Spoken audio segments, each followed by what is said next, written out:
Olá a todas e todos, sejam bem-vindos a mais um episódio do Crítica Sem Critério, com o nosso tema Tem um Tempinho para Adoecer? E vamos dar continuidade com o nosso entrevistado, Francisco Machado.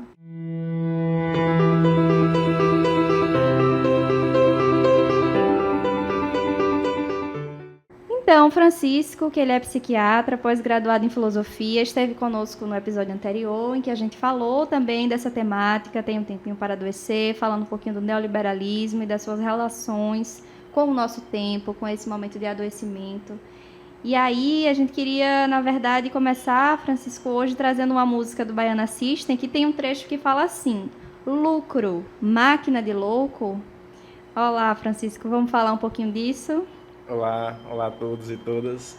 É muito interessante essa pequena colocação do Baiana System, mas que dá para ramificar para muita coisa. Então, assim, acho que essa máquina de loucos reflete muita coisa da nossa sociedade e como adoece o indivíduo, aí já indo para a esfera mais individual agora, né? Desde o excesso de produção da pessoa, que tem que produzir como adoece, como as próprias relações mesmo, interpessoais, como ela tem que ser mediada pelo lucro, que é o que dá dinheiro, então os afetos acabam se perdendo, então muitas vezes o lucro fica em primeiro lugar e as relações sociais mesmo, as relações interpessoais acabam sendo muito prejudicadas, a pessoa acaba negligenciando. E aí, acho que um gancho interessante é a gente até já começar a refletir sobre o nosso modelo de classificar a doença, né? Porque ela vai muito por essa questão da funcionalidade, né? Que remete a uma produção, né? Remete a uma produtividade. Então, muitas vezes você pega o DSM, né? DSM-5, que é o nosso modelo, nosso manual diagnóstico, né? da psiquiatria, ele sempre vai pautado o adoecimento por isso. Então, nesse aspecto, como o neoliberalismo, como a gente já falou, ele tem essa necessidade de produção muito grande, isso acaba trazendo vários tipos de adoecimento. Seja, por exemplo, por um esgotamento, que tem sido mais pautado atualmente, então o trabalho esgota as pessoas, faz esse burnout, né, síndrome de burnout, então esse esgotamento faz com que a pessoa acabe não se identificando com o trabalho, mas muito por causa desse excesso de produção. E isso é uma pauta que tem crescido tanto atualmente, aquela questão, cada tempo tem a sua forma de adoecimento, então se você pega os adoecimentos lá da época de Freud, era de uma forma, se você pega hoje, é outra, então tanto é que a demanda está tão grande que o próprio CID-11 agora classifica essa síndrome de burnout e traz ela como uma forma de adoecimento mesmo, que seria esse esgotamento pelo trabalho, né? Então, um ponto interessante a gente pensar, a gente refletir também, é que esse excesso de demanda, outra coisa é que, por exemplo, você pega esse indivíduo e cobra muito mais dele. Então, se você pega, por exemplo, um camponês, lá, trabalhador rural, década de 30, época de antes já da industrialização mesmo do Brasil, essa pessoa ela tinha muito menos demanda. Então, ela não tinha um WhatsApp, ela não tinha que passar horas e horas a fio produzindo. Então, se você pega, por exemplo, um critério até para TDAH. Então, é o erro. Você comete erros no trabalho com frequência. Então, se você pega essa pessoa, o que é um erro ali naquele momento? Um erro é muito menos valorizado. É o quê? Botei menos semente naquele...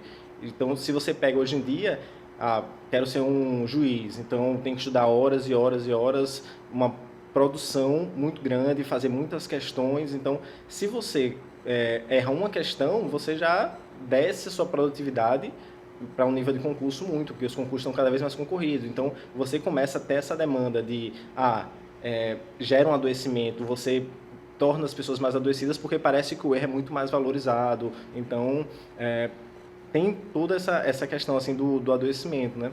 Tanto pelo excesso de produção, como até pelo excesso de exigência. Então, acho que esses dois pontos são fundamentais. Pois é, um sistema produtor de adoecimento, né? Essa Ah, preocupação com a produção, com o lucro, mas no fim das contas vai produzindo adoecimento. Quando você falou da questão do DSM, do CID, da funcionalidade, que seria de alguma forma poder produzir, né? Aquele indivíduo que está apto a produzir, eu lembrei também que nos livros, geralmente, e não só de saúde mental, mas da área da medicina como um todo, sempre nos capítulos da epidemiologia, do impacto das doenças, sempre vem uma coisa de preocupações econômicas, qual é o impacto econômico daquela doença, né? E aí eu acho que tem uma reflexão para a gente pensar.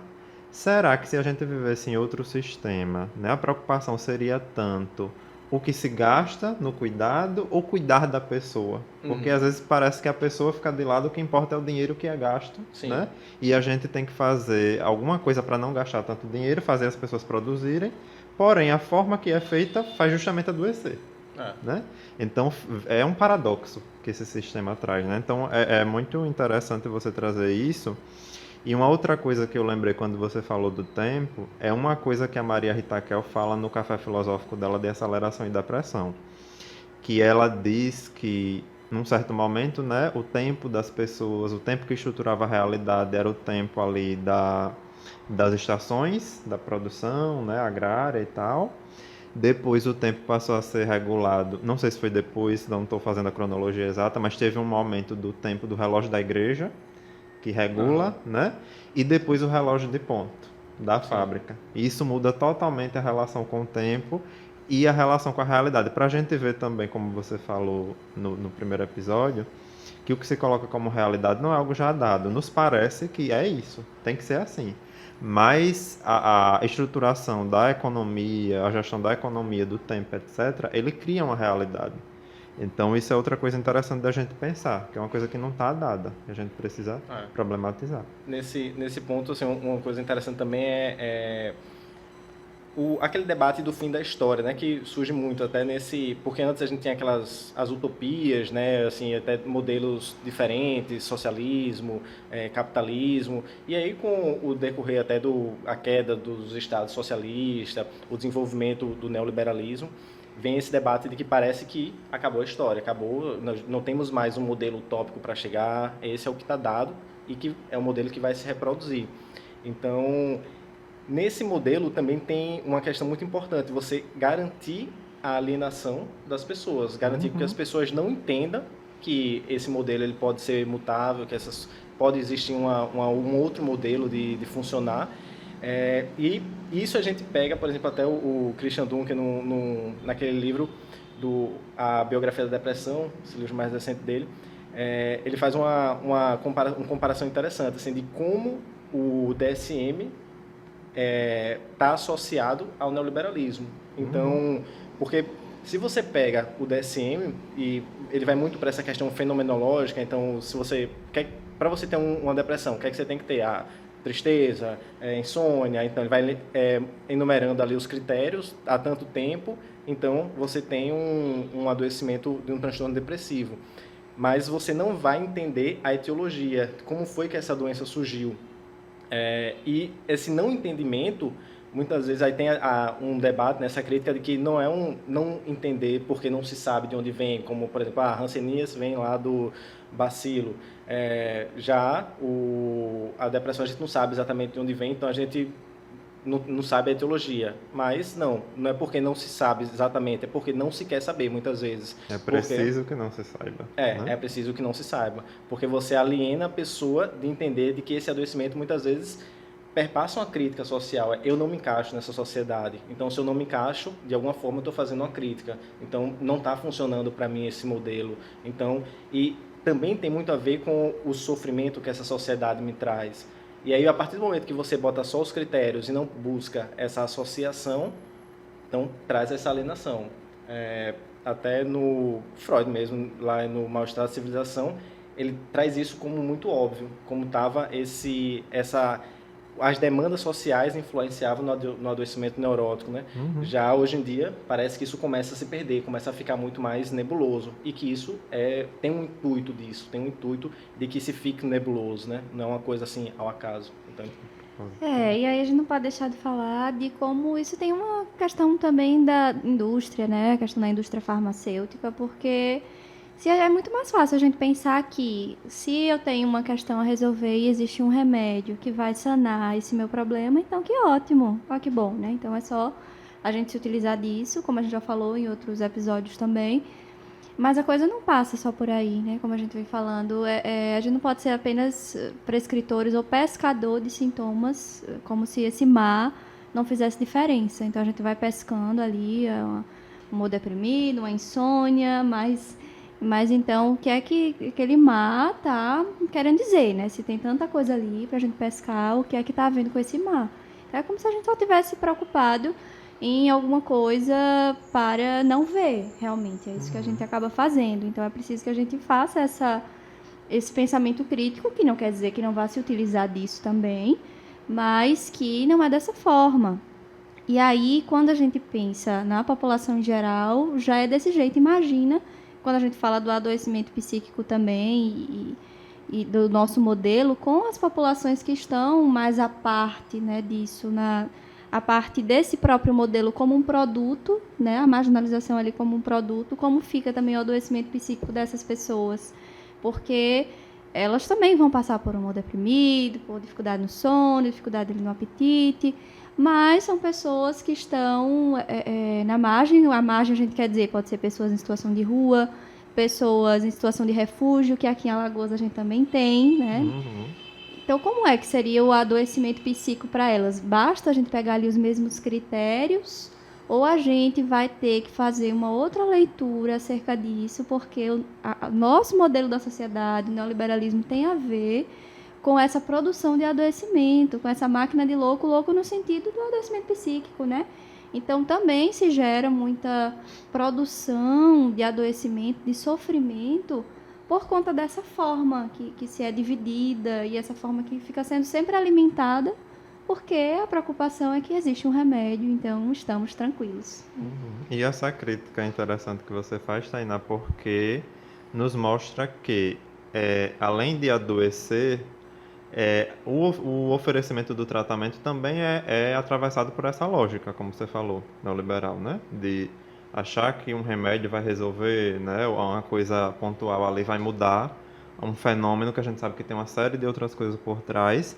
E além da questão da medicalização, que a gente até tocou em episódios passados, né? Vem a questão de uma crítica que existe às psicoterapias também, né? As ciências psi como um todo, né? Psiquiatria, psicologia e psicanálise. Porque o que é que acontece? As psicoterapias, elas acabam entrando, de algum modo, né? E é claro que por algumas limitações também, acabam entrando nessa lógica individualizante. Assim como o neoliberalismo propaga esse discurso, os tratamentos oferecidos vão entrando nesse discurso e colocam questões como a pessoa tem que bancar o desejo para poder sair do sofrimento, ela tem que encontrar um jeito sozinha ali, ela tem que se virar, ou ela tem que aguentar a angústia dela, né? Às vezes eu vejo, né, pelo menos assim na minha opinião, os discursos que a psicanálise traz da singularidade, às vezes esbarram na individualidade, né? Que a pessoa por si só tem que bancar ali o que ela tem que fazer para sair do sofrimento. Tá, mas e o que foi que causou, né? Quais as condições que ela tem ali para sair do sofrimento? E se o sofrimento envolver dinheiro? Questões financeiras. E uma outra coisa que as psicoterapias propagam muito, que eu acho preocupante, mas vai ter situações que eu acho que isso vai se colocar e vai ser preciso, só que eu acho que é colocado como um jargão e uma coisa generalizada, que é um problema, que é aquela famosa frase atribuída ao Sartre, que eu não sei se é dele mesmo, mas se você colocar no Google diz que é dele, né? Que não importa o que fizeram com você, o que importa é o que você faz com o que fizeram de você, né? E aí eu penso, tá, mas uma pessoa que passou fome a infância dela todinha, será que não importa o que fizeram com ela? Porque não que isso seja um problema em si, que tenha que abandonar essa ideia totalmente. Só que vai ter situações que essa ideia não se encaixa, então a gente não pode vender, e aí eu uso essa palavra vender de propósito, né? A gente não pode vender que a psicoterapia, a fórmula geral dela é isso. Porque senão a gente vai estar esbarrando nessa lógica individual. Então imagine eu dizer, por exemplo, a uma pessoa, aquele caso, que eu não vou lembrar exatamente o ano que foi, que já teve mais de um, daquela mulher que sofreu um estupro coletivo, e aí eu chego e digo para ela, não importa o que fizeram de você, importa o que você fez com o que fizeram de você. Pelo amor de Deus, né? E isso serve para N coisas que nessa sociedade neoliberal também são coisas que fortalecem esse sistema. O machismo, a misoginia, as LGBTfobias, o racismo, eles também estruturam, eles se juntam para estruturar esse sistema como ele é, né? Esse neoliberalismo. Então, é outra coisa que a gente tem que problematizar. Além da forma de tratar médica, vamos dizer assim, como as psicoterapias lidam, né, com o sofrimento nesse sistema. Existe uma diferença entre enxergar naquele sujeito as possibilidades N que ele tem, né? Apostar nele e saber que ele pode fazer de alguma situação e se construir. Mas não é simples assim. Não é só isso. É preciso né? ter condições. É preciso ter o mínimo. E enxergar quais são essas. E é preciso também reconhecer que há muitas coisas que acontecem com o outro, né? Que ele vai sofrer. São coisas muito de um sofrimento tão grande, né, que vão ficar ali cicatrizes, que não é possível aquela angústia reduzir, né? Que estão além da nossa limitação do que a gente pode oferecer, às vezes, também. Né? Exatamente. É cada um ver qual é o seu campo, né? A gente estar ciente desse modelo que a gente vive. E não, como o Francisco falou, ficar ali alienado, retroalimentando isso, achando que a culpabilização é individual e a gente que precisa estar seguindo esse mesmo fluxo. Não, a gente precisa pensar como é que essa coletividade está produzindo um determinado também sintoma para alertar também sobre ela. Então, é necessário que a gente primeiro tenha esse olhar acerca do modelo que a gente vive. Acho que uma coisa muito interessante, assim, até o que o podcast se propõe aqui de vocês, é isso, é trazer um processo reflexivo, né? Para não cair nessas verdades simples para entendimento da realidade, que eu acho que é uma coisa que acontece muito hoje em dia.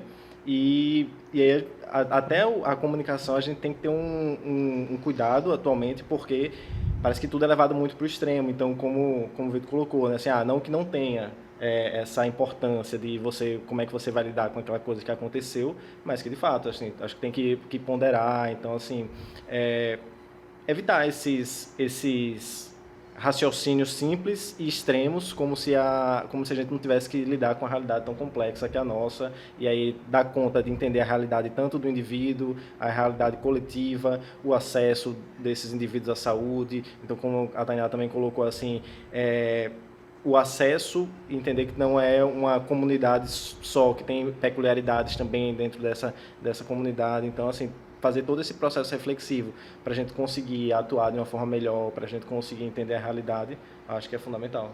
Isso para a gente não deixar de enxergar um pouco, que entra um pouco no que a Tainá falou, os sintomas sociais, né? Porque, assim, dando exemplo do que eu já ouvi de psicoterapeuta, já ouvi psicoterapeuta romantizando que a pessoa não tinha condições financeiras e aí se tornou empreendedor vendendo pastel na faculdade para poder pagar a terapia. Então, assim, que bom que ele teve, de alguma forma, condições, né, de ter acesso à psicoterapia, mas eu acho que a gente não pode romantizar, né? Uma pessoa que precisa fazer isso para ter acesso, né? E que, enquanto outras pessoas não precisam ter esse tipo de esforço. Já vi também psicoterapeutas romantizando que a paciente pegava 3 ônibus e isso era considerado o pagamento ali do processo terapêutico, e isso teria uma importância muito grande, quando a gente sabe que a pessoa estava se submetendo a ônibus coletivos, que é humilhante andar muito cheios, lotados, né? Agora na pandemia mais ainda o risco, né? Então, aí às vezes as pessoas reproduzem isso inconscientemente e às vezes sem más intenções, mas elas não enxergam esse sintoma que está gritando. E aí interessante, assim, a gente, voltando até para aquele aspecto que o Vitor falou no começo, de que a sociedade está muito pautada pelo modelo neoliberal, né?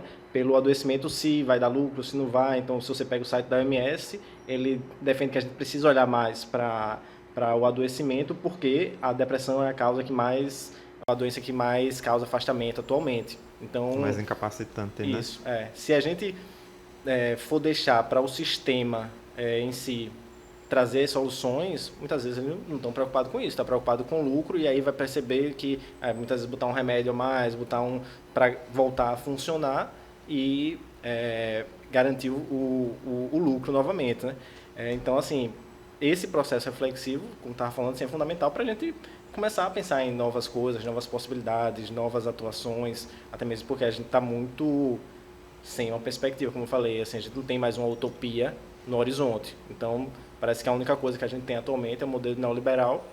Então, mas como é que a gente vai lidar com a transformação? Então, se não for de nós, assim, de um processo reflexivo, não é do sistema, porque ele está preocupado com o lucro.